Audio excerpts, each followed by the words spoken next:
This channel does not promote any violent, harmful, or illegal activities. All content provided by this channel is meant for an educational purpose only. Top quality और consistent performance के लिए सिर्फ silver pumps नाम याद रखना।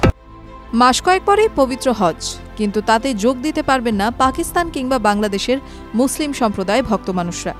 শিওরে যখন হজযাত্রা, সেই আবহে বিশ্বের মোট 14টি দেশের ওপর ভিসায় স্থগিতাদেশ চাপাল সৌদি আরব। জানা গিয়েছে এই ভিসায় স্থগিতাদেশের তালিকায় নাম রয়েছে ভারতেরও। কিন্তু হঠাৎ করেই কেন এমন সিদ্ধান্ত নিল আরব দেশ? একটি প্রতিবেদন অনুযায়ী গতবারের হজযাত্রায় হওয়া বিপর্যয় থেকে শিক্ষা নিয়ে নতুন করে এমন কঠোর সিদ্ধান্ত গ্রহণ করেছে সৌদি আরব। তাদের দাবি, মূলত হজের নামে এসে বহু বিদেশি নাগরিকই বাড়তি সময় সে দেশে থেকে যান, যার জেরে বাড়ে ভিড়, তৈরি হয় অচলাবস্থা, যা এড়াতেই এমন সিদ্ধান্ত।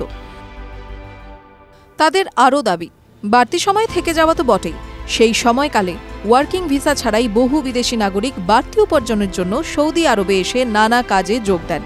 অনেক সময় দেখা গিয়েছে এই বাড়তি আয়ের অছিলায় নানা অবৈধ কাজের সঙ্গে যুক্ত হয়ে যান বিদেশি নাগরিকরা। তবে এই ভিসা অনুমোদনের স্থগিতাদেশের ঘটনায় সৌদি আরবকে যাতে কোনো কূটনৈতিক সমস্যার সম্মুখীন না হতে হয়, সেই প্রসঙ্গে সে দেশের হজ মন্ত্রণালয়ের তরফে জানানো হয়েছে। এই সিদ্ধান্ত কোনো কূটনৈতিক চাল নয়, বরং দেশের অভ্যন্তরীণ পরিস্থিতিকে সামাল দিতেই নেওয়া।